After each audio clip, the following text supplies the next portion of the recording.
बिस्मिल्लाहिर्रहमानिर्रहीम। अस्सलाम वालेकुम जी। आज हम जो टॉपिक डिस्कस करने जा रहे हैं वो है प्लांट डाइजीज़ सिम्टम्स।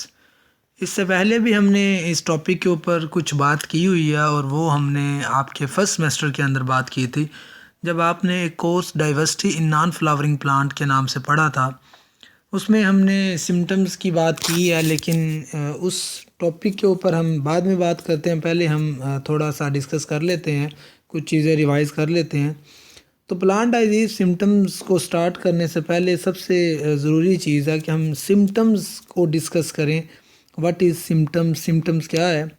बेसिकली जब हम सिम्टम की बात करते हैं तो सिम्टम्स वो करैक्टर होते हैं किसी भी डाइजीज़ के। जब आप किसी फील्ड के अंदर जाते हो, जब आप उस फील्ड के अंदर किसी डाइजीज़ के कोई करैक्टर देखते हो, तो वो बेसिकली उस डाइजीज़ के सिम्टम्स हैं। फॉर एग्ज़ाम्पल, जब आप किसी भी फील्ड के अंदर जाते हो, आप वीट की फील्ड के अंदर चले गए हो, तो आपको अगर वहाँ पर कुछ स्मट की डाइजीज़ के ब्लैक स्पोर नज़र आते हैं, वो जो फिजियोलॉजिकल या मॉर्फोलॉजिकल चेंज आपको नज़र आ रही है ना, बेसिकली वही सिम्टम्स हैं। सबसे पहले फिजियोलॉजिकल चेंज आती है, फिर मॉर्फोलॉजिकल चेंज आती है। वो चीज़ हमें नज़र आती है तो वो आपके सिम्टम्स हैं कि जो भी चेंज नज़र आ रहा है आपको प्लांट के अंदर, वो उस डाइजीज़ का सिम्टम्स है। सबसे पहले डेवलपमेंट ऑफ सिम्टम्स की बात करते हैं। डेवलपमेंट ऑफ सिम्टम में जनाब वालिया कहानी कुछ यूँ है कि सबसे पहले सक्सेसफुल इन्फेक्शन होगा।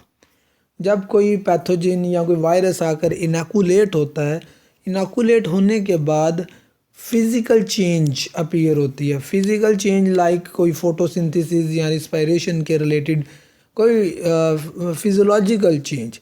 देन फिज़ोलॉजिकल चेंज के बाद मॉर्फोलॉजिकल चेंज आती है, जो आप देख सकते हैं।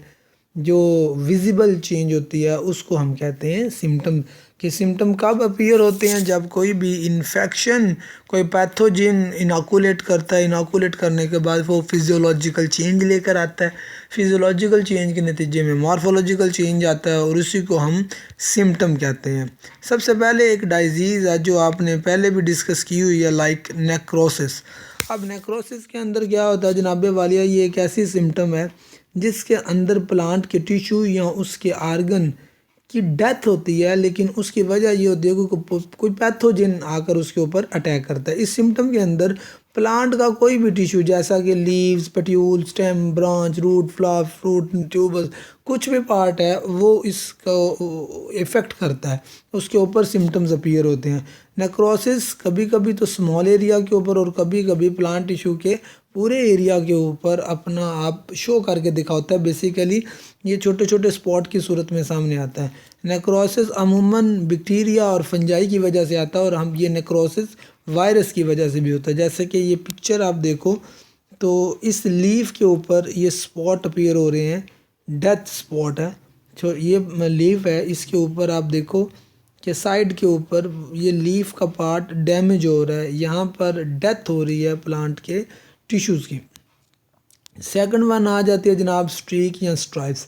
स्ट्रीक में क्या होता है कि लीफ के ऊपर, ये अगर आप इस लीफ को देखें तो लीफ के ऊपर कुछ लीजन होता है, कुछ अबनॉर्मल कोई चेंज आ जाती है, जिसकी वजह से ये लाइनिंग्स आपको नज़र आ रही हैं, जिसको हम स्ट्रीक कहते हैं। और ये मेज स्ट्रीक वायरस की वजह से डाइजीज़ सामने आती है। बेसिकली वायरल डाइजीज़ है। ब्लाइट की अगर बात करते हैं तो ब्लाइट में क्या है कि कंप्लीट क्लोरोसिस हो जाती है, ब्राउनिंग होती है, इवन के डेथ ऑफ प्लांट टिश्यू, जैसा कि लीव्स है या ब्रांचेस हैं, कुछ फ्रूट का पार्ट है, तो ये डाइजीज़ सामने आते हैं। जैसे कि आपको पिक्चर देख लो आप, लेट ब्लाइट ऑफ पोटैटो, ये डाइजीज़ है जो कि फाइटोफथोरा इन्फेस्टेंस की वजह से आती है। और ये वही फाइटोफथोरा है जिसने आयरलैंड के अंदर फमाइन क्रिएट किया था, और वहाँ पर जो लोग डोल बजा रहे थे जब उनकी फसल तैयार थी, पोटैटो की, आलू की फसल तैयार थी, तो वो डोल बजा रहे थे कि आज हम अमीर होने वाले हैं। और जब वो डोल लेकर निकलते हैं, वो वहाँ पर जाते हैं, बारिश आ जाती है, वो लोग फिर भी डोल बजाते रहते हैं। बारिश भी बड़ी तेज़ी से लगी रहती है, बारिश लगी रहती है और लोगों को घर जाना पड़ता है। अब उनकी फसलों में पानी खड़ा हो जाता है। जब पानी खड़ा होता है उनकी फसलों में तो वो दोबारा वेट करते हैं कि पानी सूख जाए, हम दोबारा से आलू निकालेंगे। किसान लोगों का यही सीन होता है कि वो फसल बेचने से पहले एडवांस ले लेते हैं कि हम आपको प्रोवाइड करेंगे ये चीज़ें। अब जब दोबारा वो दो ढोल बजाते नाचते वहाँ पर फसलों में जा रहे थे, तो पहली फसल में जब वो गए किसी किसान ने उखाड़ा तो आलू की जगह लेस निकली। फिर दूसरी फसल, तीसरी फसल, हत्ता कि पूरे आयरलैंड के जो आलू थे वो सारे ख़राब हो गए थे इसी फाइटोफथोरा की वजह से। फिर वहाँ के सारे लोग भूखे मर गए, कुछ लोग अमेरिका की तरफ, कुछ अफ्रीका की तरफ, कुछ किसी और मुल्क की तरफ वो माइग्रेट करने पर मजबूर हो गए जस्ट इस फाइटोफथोरा की वजह से, इस ब्लाइट डाइजीज़ की वजह से। तो इसको कोई छोटी डाइजीज़ ना समझे, लेकिन इसके सिम्टम बज़ाहिर इस लीफ के ऊपर आपको छोटे से नज़र आ रहे हैं। देन जनाब आ जाती हैं डैम्पिंग ऑफ। डैम्पिंग ऑफ एक ऐसी डाइजीज़ है जो सीडलिंग के ऊपर सीडलिंग के ऊपर अटैक करते हैं, अमूमन टमाटो के पौधे में। अब सीडलिंग क्या होता है? वो सीडलिंग एक छोटा सा नन्हा सा मुन्ना सा प्यारा सा पौधा होता है जो बीज से बाहर निकलता है। अब वो जो नन्हा मुन्ना प्यारा छोटा पौधा है उसको ज़मीन के अंदर भी और ज़मीन के बाहर भी उसको डाइजीज़ हो सकती है। अब इस केस के अंदर जो सीडलिंग है वो स्टार्ट के ऊपर ही उसके ऊपर लाइनिंग सी अपीयर होती है, उसके ऊपर लीजन्स अपीयर होती है, इवन के उस प्लांट की डेथ भी हो सकती है। और जो सॉइल मॉइस्चर है या सॉइल कम्पैक्ट है, कम्पैक्ट सॉइल में क्या होता है, आप इकोलॉजी पढ़ रहे हैं, आप मुझसे बेहतर जानते हैं आप लोग, कि उस सॉइल में स्पेस बड़ी कम होती है। और ये पिथियम की वजह से और फाइटोफथोरा की वजह से ये डाइजीज़ सामने आती है।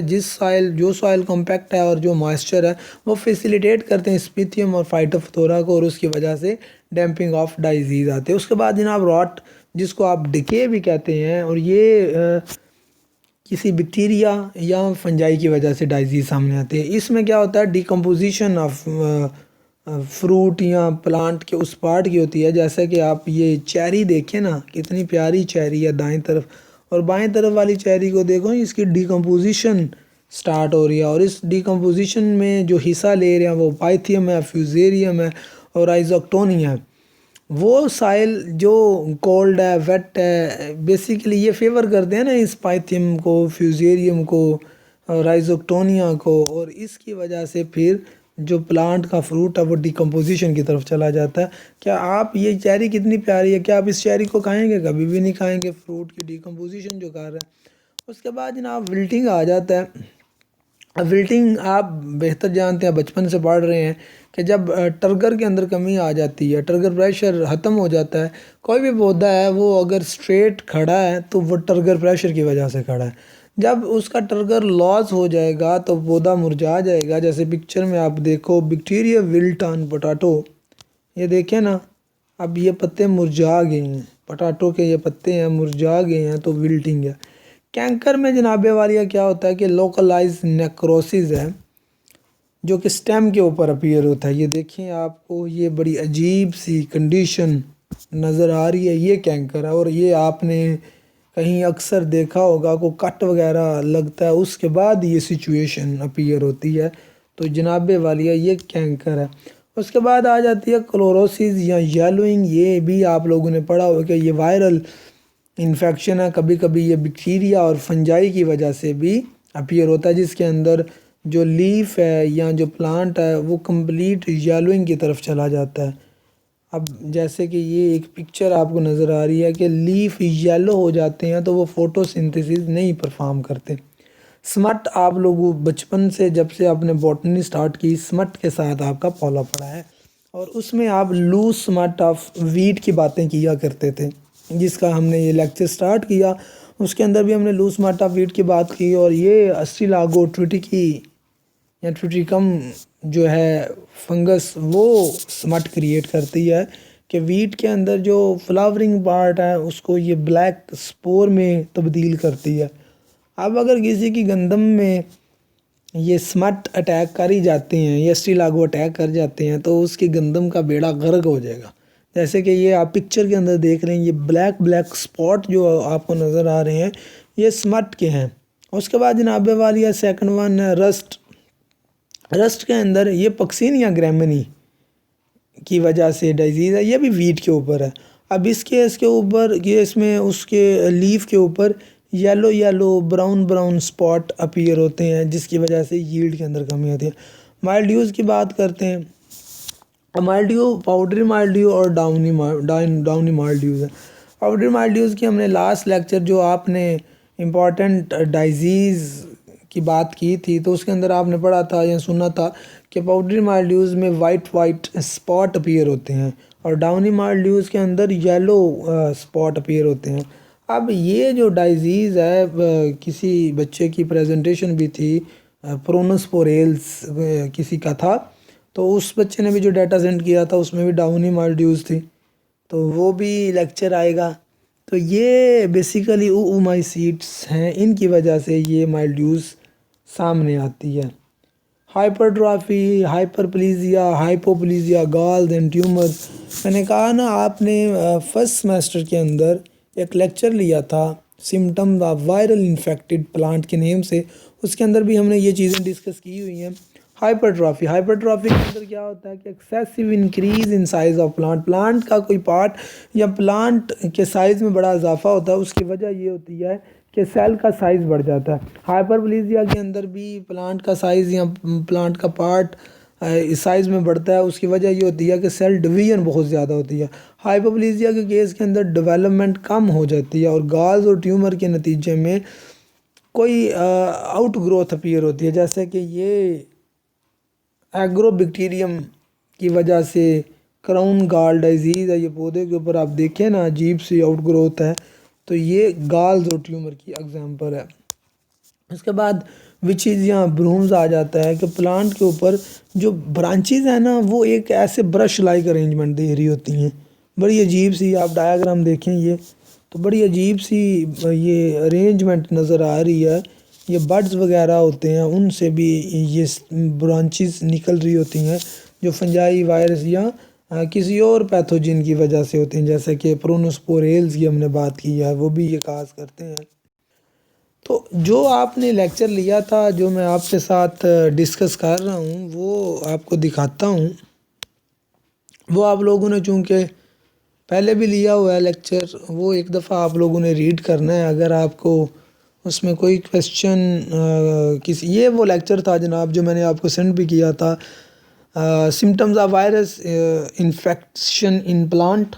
चूँकि यहाँ पर ये जो सिम्टम थे, जहाँ पर जस्ट वायरस का ज़िक्र था, तो इसलिए मैंने अभी जो आपको लेक्चर सेंड किया उसमें चूँकि हम पढ़ रहे हैं फंजाई पढ़ रहे हैं और फंजाई के रिलेटेड ही डिजीज़ की बात करनी थी, लेकिन ये भी जो सिम्टम्स हैं, चूँकि ये वायरस से रिलेट था तब, तो इसमें ज़्यादा ज़िक्र जो था वो वायरस का था। और जो अभी आपने कुछ डिजीज़ पढ़ी हैं, क्लोरोसिस पढ़ा है, नेक्रोसिस पढ़ा है, ये फंजाई की वजह से हैं। और तकरीबन ये जो वायरस हैं, इनके साथ साथ फंजाई भी अपना रोल प्ले कर रही होती हैं। तो इंटरनल सिम्टम्स में ये हाइपोप्लीजिया, हाइपरप्लीजिया, ये भी आपने बात की है। तो इस लेक्चर को भी जनाबे वालिया आपने रीड करना है, इसको भी पढ़ना आप लोगों ने। इसमें भी अगर कोई क्वेश्चन हुआ उस वाले में, खैर क्वेश्चन क्या होना है कि ये वाला पोर्शन ही बड़ा आसान सा है। आसान तो नहीं कहना चाहिए, डाटा तो बड़ी मुश्किल से ही मिलता है। इसको आसान करके जब सेंड बंदा करता है तो बच्चा कहता है ये तो बड़ा आसान है, लेकिन इसके पीछे मेहनत बड़ी ज़्यादा होती है। हर क्वेश्चन हुआ आपका, आप ज़रूर कीजिएगा, दुआओं में याद रखिएगा। अस्सलाम वालेकुम।